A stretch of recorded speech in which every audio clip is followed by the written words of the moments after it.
estoy cansada y no sé por qué. Empiezan, obviamente, ¿no? Como a buscar cuál puede ser la causa. Y entonces empiezan a dar con causas que no son, que no tienen nada que ver. Resulta que todo el tema está en estos picos de azúcar que están generando ese cansancio extremo y entonces están tratando de plantear soluciones a un problema que no existe.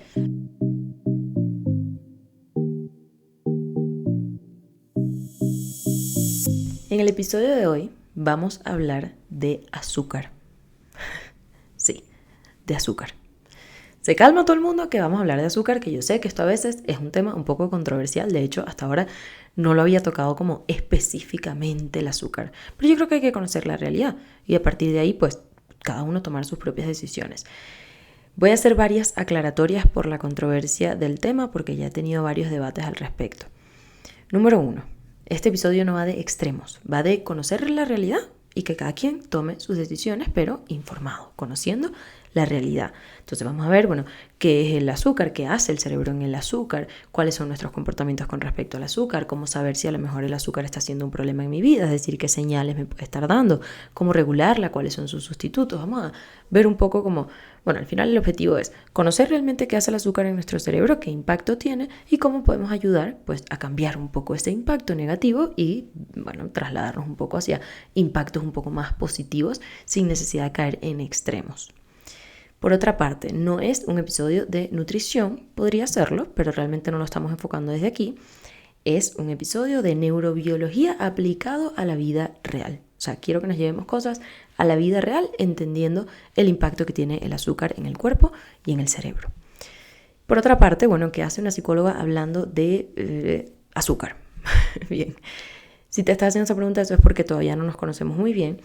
Mis inicios como psicóloga, toda mi práctica, digamos, desde el principio, fue siempre enfocada por mi historia personal hacia pacientes con trastornos de la conducta alimentaria, por lo cual tengo un máster en trastornos de la conducta alimentaria y un máster en nutrición clínica. Y eso de a poco se fue transformando en tratar también con pacientes, por mi experticia en el tema de hábitos, tratar con pacientes que no necesariamente tenían ni una mala relación con la comida, ni un trastorno de la conducta alimentaria, pero querían mejorar su alimentación construyendo hábitos sostenibles en el tiempo. Entonces, hacemos planes de alimentación sostenibles en el tiempo, etcétera, etcétera. Esa es la razón por la que estoy aquí hablando de azúcar hoy. Bien, ahora sí, vamos a empezar por lo primero. ¿Qué hace el azúcar en nuestro cerebro? Y hace varias cosas. Yo quiero explicar las que tienen un mayor impacto, ¿sí? Primero que todo, generan un pico de dopamina. Entonces, ya hemos hablado múltiples veces de dopamina, sabemos que la dopamina es como esa sensación brutal de mucha motivación, mucho placer, es como un rush así que se llama rush dopaminérgico, ¿no? Entonces, realmente, aunque muchas personas hablan de adicción y tal, porque, estos mismos picos dopaminérgicos los tienen los comportamientos adictivos, lo del azúcar no es per se una adicción, ¿sí? Pero es un hábito dopaminérgico, con lo cual lo queremos repetir y repetir, porque es un pico de dopamina regalado, básicamente, y todos queremos tener picos de dopamina. Entonces, esa es una de las principales cosas que hace el azúcar en nuestro cerebro. Por otra parte está la inflamación. El exceso de azúcar sí o sí nos lleva a una inflamación sistemática. ¿Y qué pasa con la inflamación? La inflamación pues reduce la disponibilidad de serotonina. Ya hemos hablado de serotonina, que la conocemos como la hormona de la felicidad, pero realmente regula nuestro estado de ánimo. Entonces, pues experimentamos cambios en el estado de ánimo, naturalmente. Nuestro estado de ánimo se ve afectado por el consumo de azúcar. Punto y final, por la inflamación que genera. Genera ansiedad, irritabilidad, genera cambios en el estado de ánimo, cambios de humor, poca estabilidad emocional, vamos a ponerlo así. Por otra parte, las curvas de glucosa, que son esos famosos picos de azúcar, a lo largo del día, pues también tienen su impacto bien importante. A mí me gusta describirlo como un ciclo metabólico que nos secuestra el comportamiento. Es como que de repente nos secuestraron el comportamiento y nuestro comportamiento casi que ni nosotros mismos lo entendemos. Es como que está dominado por el azúcar en un momento dado, ¿no? O ese ciclo metabólico, digamos, de las curvas constantes de glucosa a lo largo del día. Y básicamente el hilo se vería algo así. Un pico, una caída, antojos, irritabilidad, dificultad para concentrarnos y para otras funciones ejecutivas, más antojos, repetimos el ciclo, ¿sí?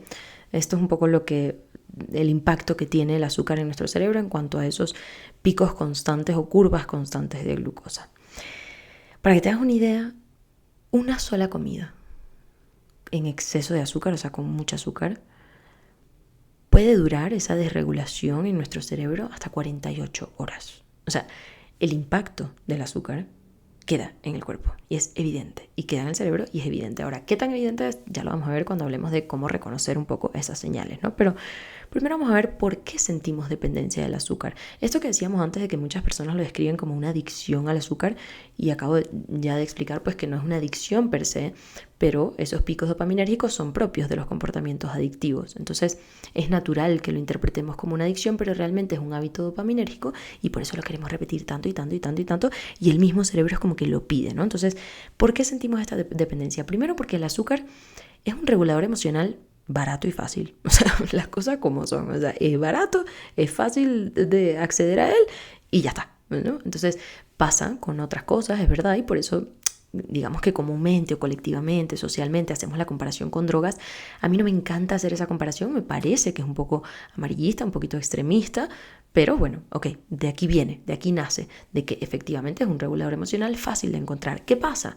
Que es tramposo, es tramposísimo, porque no es que nos regula emocionalmente, es que temporalmente sentimos ese pico de placer que como que nos libera, nos hace sentir que efectivamente hay un poquito de estabilidad emocional, y después quiero más y más y más y más, porque el pico sube y baja.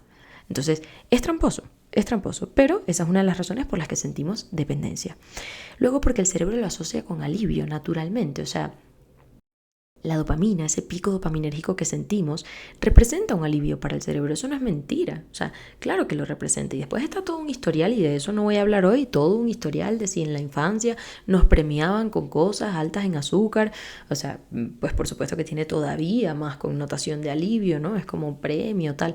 Pero el cerebro lo interpreta como alivio básicamente porque temporalmente, por supuesto que le da placer al cerebro. Y temporalmente puede disminuir sensaciones que no son placenteras para el cerebro. Entonces, bueno, esto hace que sintamos como cierta dependencia, es como que de repente quiero más y más y más y más. ¿Qué pasa aquí? Que el problema, y yo quiero que esto quede claro como el agua, el problema no es el azúcar. El problema es el uso emocional que tu cerebro le ha dado al azúcar. Y eso es lo que hay que entender antes que cualquier cosa.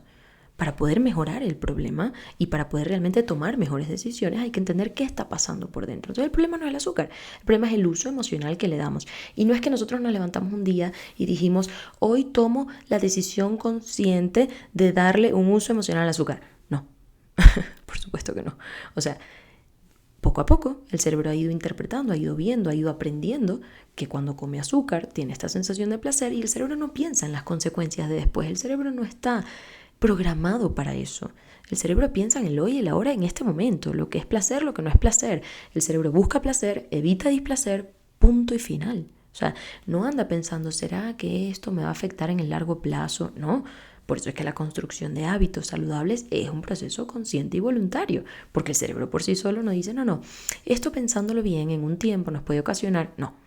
Y ya de enfermedades que puede generar y tal, ni siquiera voy a entrar ahí. Ni siquiera voy a entrar ahí. Hoy quiero ser concreta con lo que vamos a hablar, entender un poco más el azúcar y ver pues cuáles son esas señales y qué podemos hacer. Y hablando de señales, ¿cuáles son las señales que nos pueden estar diciendo que el azúcar a lo mejor se está convirtiendo en algo que hay que trabajar, ¿no? En nuestra vida personal?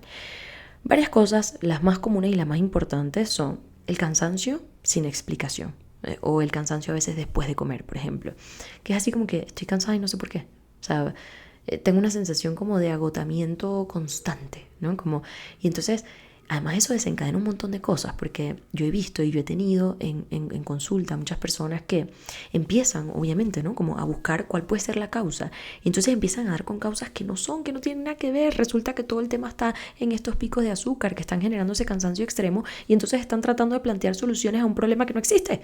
Entonces, bien, ese cansancio puede estarnos dando una señal con respecto a ese uso emocional del azúcar, y que el azúcar puede estar representando quizás un problema o un punto a trabajar en nuestra vida. Luego está la irritabilidad sin causa, ¿no? Yo digo esa rebelde sin causa, es así que de repente estoy como que no me hables, no me mires, no me tal, y una cosita mínima como que me molesta una barbaridad. Bueno, la irritabilidad, justamente por lo que hablamos de la inflamación que genera en el cerebro, etcétera, es propia del uso del azúcar. O sea, cuando hay un mal uso del azúcar, la irritabilidad es como que sí o sí está sobre la mesa, pero 100%. Bien, después están los antojos sin hambre, antojos que como que aparecen de la nada y como que quiero sí o sí algo dulce ya. Bueno, esos antojos son otra de las señales importantes de evaluar. Luego está la dificultad para concentrarnos. El exceso del azúcar dificulta muchísimo la capacidad de enfoque y la capacidad de concentración, pero muchísimo.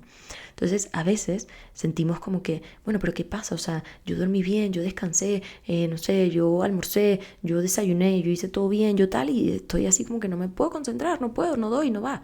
Bueno, ahí habría que prestar atención al azúcar porque puede ser una de las señales del azúcar. Luego está la necesidad de dulce para arrancar. ¿Sabes? Así como hay personas que dicen como que no puedo empezar mi día sin un café. Bueno, hay personas que no pueden empezar su día sin algo dulce. De hecho, hay personas que no pueden empezar su día sin algo dulce disfrazado de café, porque resulta que el café que se toman es azúcar con un toque de café y un litro de leche, ¿no? Entonces, bueno, cuando necesitas azúcar para arrancar, ok, esto es un punto de trabajo. O sea, esto es una señal importante, porque no puede ser una necesidad, ¿ok? Una cosa está el placer y tal, dijimos que no íbamos a hablar, no nos íbamos a ir a los extremos, ni muchísimo menos, pero necesitarla es una señal de que hay algo ahí que trabajar. Y luego están los dolores de cabeza, a veces son ligeros pero constantes, es como que me duele la cabeza a lo largo del día, como una molestia constante, casi que parece como un dolor crónico, no es una migraña que me va a matar, que puede ser, pero digo, ese dolor de cabeza como que ligero y constante, ¿no? Cuando se debe al azúcar por lo general es un poco más ligero, pero constante.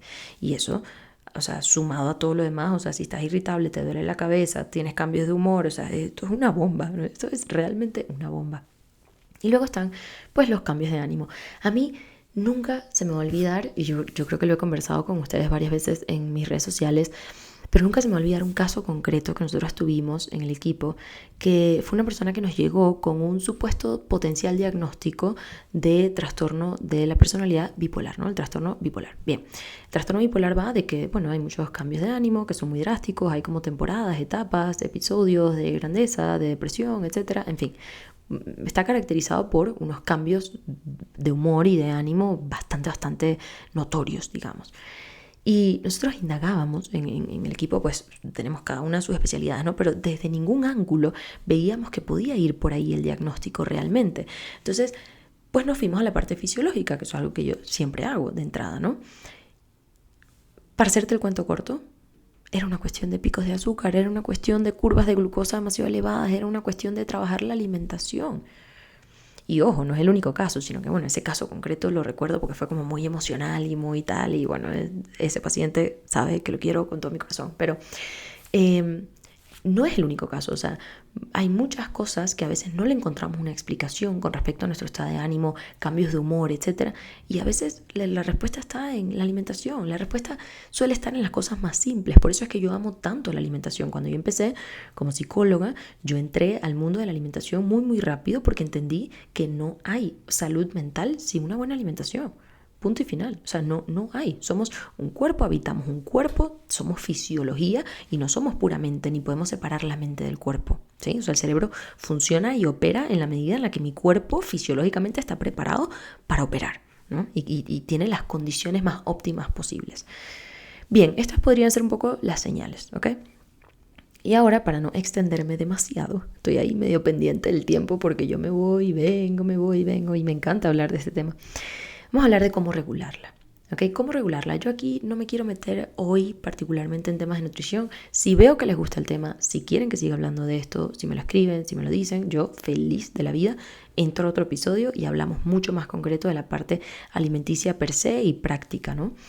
Pero aquí yo quiero quise hacer como 3 principios, ¿no? Como por decir, vamos a hablar de 3 cosas puntuales en cuanto a regularla. La primera de todas es la estabilidad. Es mucho más importante que la perfección. O sea, esto no va de ser perfectos y olvidarnos del azúcar para siempre. No, va de entender cómo funciona el azúcar para que si la voy a usar, o sea, si es que la voy a usar en la medida en la que no la use, pues mejor, naturalmente. Pero bueno, ok, a veces hay, no sé, mi postre favorito y salí e hice esto y lo otro. Está perfecto. Pero entender cómo funciona para conseguir estabilidad. Es posible consumir determinada cantidad de azúcar funcionalmente e igualmente priorizar la estabilidad, no generar esos picos de glucosa, ¿no? Como por ejemplo, si yo me aseguro, por ejemplo, de comer suficiente fibra previo a una comida en la que voy a comer azúcar, pues eso me ayuda a la regulación de esos picos de azúcar. A eso me refiero con la parte práctica que podemos hablar después, pero lo importante es saber que la estabilidad es mucho más importante que la perfección. Es como el primer principio que quiero dejar claro en cuanto a regular el azúcar. Lo segundo es que el primer impacto del día es importantísimo para la regulación de lo que viene después. En otras palabras, tu primera comida. En tu primera comida, por favor, no uses azúcar. Te lo pido, te lo suplico, te lo ruego. En tu primera comida, usa proteína, grasas, pero no uses azúcar. No hace falta empezar el día con un pico de azúcar, porque eso va a determinar en gran medida lo que va a pasar después en el día, los antojos del día, la irritabilidad, el estado de ánimo, todo lo que ya hablamos, ¿ok? Entonces, así como otro principio fundamental, como para hacer la cosa un poquito más fácil y no extremista, para cumplir mi promesa de este episodio. El tercer principio es: esto no va de fuerza de voluntad. O sea, quiero dejártelo claro como el agua. No, Andrea, es que tú las señales que estás diciendo que pueden ser potencialmente un problema con el azúcar, yo las tengo todas y entonces ya lo tengo que dejar de un día para el otro, necesito fuerza de voluntad. No necesitas fuerza de voluntad. No. Esto no va de fuerza de voluntad. Esto va de una ingeniería del entorno que te lo haga fácil. Toma mejores decisiones. Ten un entorno que te facilite. Yo he hablado de esto múltiples veces en episodios anteriores porque es que esto es un básico en la creación de hábitos, ¿no? El entorno. Pero háztelo fácil. Ingeniería del entorno me refiero a no compres cosas que no quieres consumir. Haz planes, no sé, háztelo fácil. Si tú sabes que a tal hora siempre te da X y antojo, bueno, a tal hora pon otra actividad que te guste, que te genere ese mismo placer, que sea también dopaminérgico.